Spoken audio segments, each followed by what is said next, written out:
Hello guys, वापस से आप सभी का स्वागत है हमारे इस यूट्यूब चैनल में। आज हम अध्ययन करने जा रहे हैं बिहार बोर्ड कक्षा 10 विषय विज्ञान के अंतर्गत जीव विज्ञान का। आज के इस वीडियो में हम जीव विज्ञान के पहले तथा इस किताब के 6ठे चैप्टर का अध्ययन करेंगे, जिसका नाम है जैव प्रक्रम। तो इस पे हमने एक और वीडियो बना चुका है, जिसमें हम इससे पहले वाली वीडियो में हम पोषण के बारे में बता दिए थे, जैव प्रक्रम क्या है वो बता दिए थे, स्वपोषी, विषमपोषी, फिर अमीबा अपना भोजन कैसे करता है।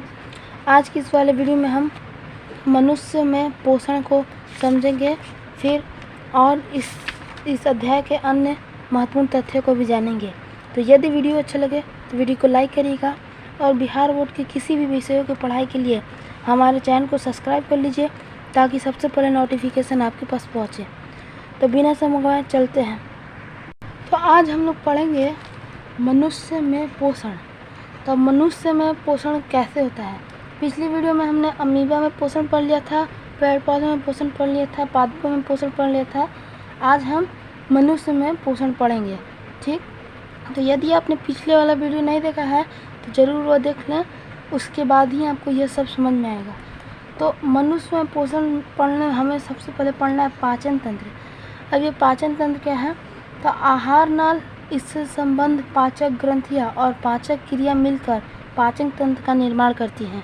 अब ये आहार नाल क्या है, तो आहार नाल यह एक कुंडलिक रचना है, जिसकी लंबाई करीब 8 से 10 मीटर तक होती है। यह मुंह गुहा से लेकर मल द्वार तक फैला रहता है। कुंडलिक मतलब होता है टेढ़ा मेढ़ा, मतलब आहार नाल एक टेढ़ा मेढ़ा रचना होती है जो 8 से 10 मीटर तक लंबी होती है, हो सकती है। यह मुंह गुहा से अर्थात हमारे मुंह से लेकर मल द्वार तक फैला होता है, ठीक। तो वही आहार नाल, इससे संबंध पाचक ग्रंथियाँ और पाचक क्रिया मिलकर पाचन तंत्र का निर्माण करती हैं। तो आहार नाल तो हम समझ लिए। अब हम इससे संबंधित पाचक ग्रंथियाँ होती हैं बहुत सारी, उनको बारी बारी से समझेंगे। तो आप इन्हें पहले नोट कर ले, फिर हम बढ़ते हैं आगे।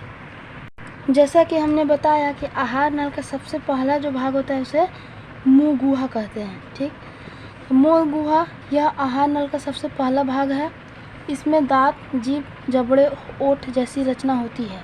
इसमें भोजन का प्रथम पाचन होता है। मुंह गुहा का मतलब हमारा मुंह, इसमें हमारे भोजन, कोई भी हम भोजन करते हैं तो सबसे पहले हमारे मुंह गुहा में जाता है, अर्थात मुंह में जाता है। इसीलिए यह हमारा भोजन का पहला पाचन होता है, ठीक। फिर आगे हमारा दांत। अब दांत क्या है, तो दांत मुंह गुहा में पाया जाता है। ये हम लोग भी जानते हैं कि दांत हमारे मुंह में पाया जाता है। एक वयस्क मनुष्य में कुल दांतों की संख्या 32 होती है। एक नौजवान मनुष्य में कुल दांतों की संख्या 32 होती है, ठीक। और हमारे जो दांत होते हैं 32 वो कुल 4 प्रकार के होते हैं। पहला कतरनक, इसका इंग्लिश होता है इंसीजर। फिर दूसरा भेदक, इसका इंग्लिश होता है कैनाइन। फिर तीसरा है अग्रचर्णवक, इसका इंग्लिश होता है प्रीमोलर। और अंतिम में है चर्णवक, इसका इंग्लिश होता है मोलर, ठीक। आप इसे भी अपने कॉपी में नोट कर ले। फिर हम चलते हैं अगले टॉपिक की ओर। फिर हमारा अगला टॉपिक है अमाशय। अब ये अमाशय क्या है, तो अमाशय आहार नाल का सबसे अधिक संकुचनशील भाग है। संकुचनशील मतलब मुलायम व न सिकुड़ने वाला होता है, जिसका आकार अंग्रेजी के अक्षर जे जैसा होता है। यह जो अमाशय होता है यह अंग्रेजी अक्षर जे अर्थात इस तरह से होता है। इसका फिगर हम दिखा देंगे आपको अंतिम में। फिर इसके माध्यम से भोजन छोटे छोटे भागों में विभक्त होते हैं। यह भोजन के पाचन में सहायक होता है। मतलब अमाशय हम जो खाना खाते हैं तो हमारे मुंह गुहा के बाद ग्रास नली के द्वारा अमाशय में जाता है, जो भोजन को छोटे छोटे भागों में विभक्त करता है, जिससे पाचन में सहायता प्रदान होती है, ठीक है। आप इसे नोट कर लीजिए। चलते अगले टॉपिक की ओर। फिर हमारा अगला टॉपिक है छोटी आंत। यह बहुत अत्यंत महत्वपूर्ण भाग है हमारी आहार नाल का। यह आहार नाल का सबसे बड़ा भाग है। मतलब यह महत्वपूर्ण के साथ हमारा आहार नल का सबसे बड़ा भाग है। इसमें पाचन की क्रिया पूर्ण होती है, मतलब हमारे शरीर में जो पाचन की क्रिया होती है इसमें पूर्ण हो जाती है। यह लगभग 6 मीटर लंबा होता है। मानव में इसकी लंबाई लगभग 6 मीटर तथा चौड़ाई 2.5 सेंटीमीटर होता है। ठीक, शाकाहारी जंतुओं में इसकी लंबाई अधिक और मांसाहारी जंतुओं में इसकी लंबाई कम होती है। मतलब अलग अलग जंतुओं में इसकी लंबाई कम और ज़्यादा होती है। शाकाहारी में कम और मांसाहारी में ज़्यादा, क्योंकि शाकाहारी भोजन को पचने में समय लगता है, इसीलिए उसका। फिर हमारा अगला टॉपिक है छोटी आंत। यह आहार नाल का सबसे बड़ा भाग है। यह मतलब हमारे आहार नाल में जितने भाग हैं उसमें से सबसे बड़ा है यह हमारा छोटी आंत। यह अत्यंत महत्वपूर्ण भाग भी है हमारे आहार नाल के लिए। इसमें पाचन की क्रिया पूर्ण होती है, मतलब हमारी जो पाचन की क्रिया होती है वह इसमें पूरी हो जाती है। यह लगभग 6 मीटर लंबा तथा 2.5 सेंटीमीटर चौड़ा होता है। मतलब मानव में इसकी लंबाई 6 मीटर और चौड़ाई 2.5 सेंटीमीटर होती है। आपको बता दें कि यह छोटी आंत की लंबाई शाकाहारी एवं मांसाहारी जीवों में अलग अलग होती है। शाकाहारी जंतुओं में इसकी लंबाई अधिक और मांसाहारी जंतुओं में इसकी लंबाई कम होती है। क्यों? तो क्योंकि शाकाहारी वस्तु जो साग सब्जी खाते वह उसको चबाने में भी वह कड़ा रहता है और उसको पचने में टाइम लगता है, लेकिन यह मांसाहारी वस्तु जो मांस मछली खाते वह चिकना चिकना होता है, जिससे आराम से वह पेट में चल जाता है, लेकिन उसको पचने में समय लगता है। ठीक, छोटी आंत 3 भागों में बटा हुआ है। पहला ग्रहणी, दूसरा जेजुनम, तीसरा इलियम। यह जो ग्रहणी है यह छोटी आंत का प्रथम भाग है और जेजुनम मध्य भाग है और छोटी आंत का सबसे ज़्यादा भाग इलियम है। ठीक, तो आशा करते हैं आपको छोटी आंत भी समझ में आ गया। आप इसे नोट कर लीजिए। फिर हम बढ़ते हैं अगले टॉपिक की ओर। हमारा नेक्स्ट टॉपिक है यकृत अर्थात लीवर। यह शरीर की सबसे बड़ी ग्रंथि है, मतलब आकार में यह शरीर का सबसे बड़ा ग्रंथि है। ठीक, इसका भार करीब 1.5 किलो से होता है। यह उदर गुहा के ऊपरी दाहिने भाग में अवस्थित होता है। यह कहाँ अवस्थित होता है? तो उदर गुहा के ऊपरी दाहिने भाग में। इससे पीत्त का स्राव होता है जो भोजन के पाचन में सहायता प्रदान करती है। अब ये पीत्त क्या है? तो पीत्त यह एक गाढ़ा एवं हरा रंग का क्षारीय द्रव होता है जो पित्ताशय में संचित होता है। इसमें कोई एंजाइम नहीं पाया जाता है। यह भोजन में पाचन में सहायक होता है। यकृत जब पित्ताशय से पीत्त को, जब भोजन हमारा छोटी आंत में पहुंच जाता है तब यकृत पित्ताशय से पीत्त को स्रावित करता है, जो छोटी आंत में जाके भोजन के पाचन में सहायता प्रदान करता है। ठीक, आशा करते हैं आपको यकृत एवं पीत्त समझ में आ गया हो। चलते हैं अगले टॉपिक की ओर। फिर हमारा अगला टॉपिक है अग्नाशय। अब अमाशय तो हम लोग पढ़ लिए, अग्नाशय क्या होता है? तो इसका इंग्लिश होता है पैनक्रियाज। अमाशय के ठीक नीचे ग्रहणी को घेरे एक पीले रंग की एक ग्रंथि पाई जाती है जिसे अग्नाशय कहते हैं। अग्नाशय कहाँ पाया जाता है? तो अमाशय के नीचे ग्रहणी को घेरे हुए। इसका रंग कौन सा होता है? तो यह पीला रंग का होता है। अग्नाशयी रस में ट्रिप्सिन, एमाइलेज, लाइपेज, न्यूक्लियस नाम के एंजाइम पाए जाते हैं। अग्नाशयी रस, अब ये अग्नाशयी रस कहाँ से निकलते हैं? तो अग्नाशयी वाहिनी से। अग्नाशयी वाहिनी क्या है? तो अग्नाशय से अनेक छोटी छोटी नलिका निकलती हैं जो आपस में मिलकर अग्नाशय वाहिनी बनाती है।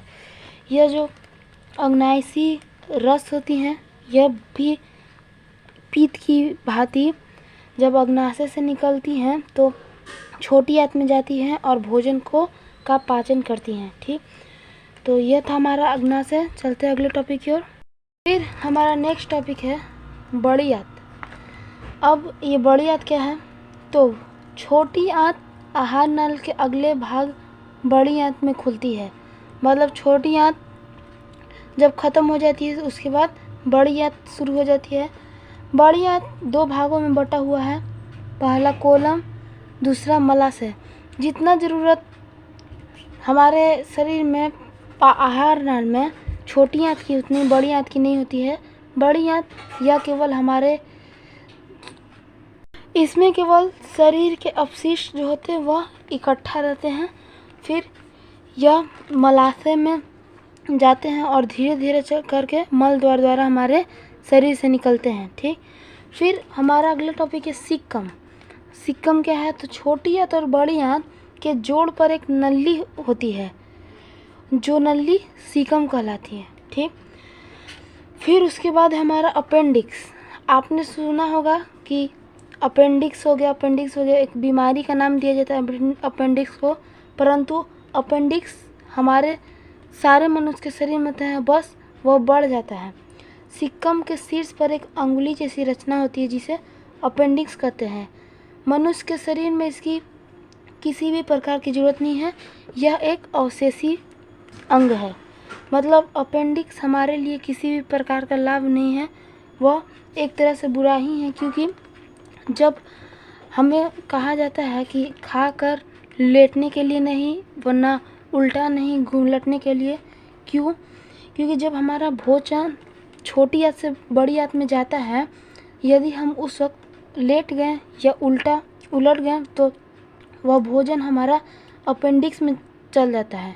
और चूँकि अपेंडिक्स एक उंगली जैसी रचना होती है इस तरह की, तो उसमें एक बार भोजन चल गया तो वो भोजन उसी में रह जाता है और धीरे धीरे उसी में रहकर सड़ के वह घाव का बना रूप ले लेगा, वह बड़ा हो जाएगा, तब हमारे लिए वह बहुत नुकसानदायक होगा, जिसे डॉक्टर ऑपरेशन के माध्यम से निकालना पड़ता है। ठीक, तो अपेंडिक्स का हमारे शरीर में किसी भी प्रकार का कोई भी कार्य नहीं है।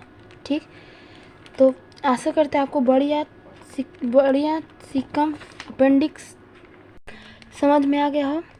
अब चलते हैं आगे। तो इस प्रकार से हमने मनुष्य में पोषण में हमने बताया था कि इस अध्याय में हमने 4 टॉपिक को अध्ययन करना है। पहला पोषण, दूसरा उत्सर्जन श्वसन, तीसरा परिवहन, चौथा उत्सर्जन। तो इस प्रकार से हमने पोषण को पूर्ण रूप से समझ लिया। केवल हम चित्र दिया है जिसके माध्यम से हमने जितने भी अंगों का परिभाषा लिखा है उसे समझ सकते हैं। देखिए, पहले हमारा जिह्वा अर्थात जीभ यहाँ पे है, फिर उसके बाद मुख हुआ, यह जो हमारा भाग है यह है मुख हुआ अर्थात मुंह। ठीक, फिर मुंह के माध्यम से यहाँ हमारा नाक है। नाक और मुंह दोनों का रास्ता एक ही होता है। यहाँ पर बस जब हम भोजन करते हैं तो हमें इसीलिए नहीं बोलना चाहिए, क्योंकि हमारा जो भोजन है वह चल जाएगा नाक में, और हम इसीलिए भोजन वक्त नहीं बोलना चाहिए। ठीक, इधर से हम भोजन करेंगे तो वह ग्रसिका के माध्यम से नीचे आकर अमाशय में जाएगा। तो पहला पाचन हमारा मुंह गुहा में हुआ, फिर दूसरा अमाशय में, फिर अमाशय के बाद हमारा अगला पाचन यहाँ है अग्नाशय में हुआ, फिर अग्नाशय के बाद छोटी आंत, फिर छोटी आंत की बड़ी आंत, फिर यह हमारा गुदा द्वार, यहाँ हमारा यकृत, यहाँ पित्त नली। इस चित्र को आप अवश्य अपने कॉपी बना लें, यह एग्ज़ाम में ज़रूर 5 नंबर का पूछा जाता है। ठीक, तो हमने इस प्रकार से पोषण के बारे में तो समझ लिया। अब हम आगे समझेंगे श्वसन के बारे में। ठीक, तो चलिए श्वसन के बारे में समझते हैं। तो इस प्रकार से हमने पोषण के बारे में पूर्ण रूप से समझ लिया। अगली वीडियो में हम श्वसन के बारे में समझेंगे। तो यदि वीडियो अच्छा लगे तो वीडियो को लाइक करिएगा, और बिहार बोर्ड के सभी विषयों की पढ़ाई के लिए हमारे चैनल को सब्सक्राइब कर लीजिए, ताकि सबसे पहला नोटिफिकेशन आपके पास पहुँचे। तो मिलते हैं आपसे अगली वीडियो में, तब तक के लिए धन्यवाद।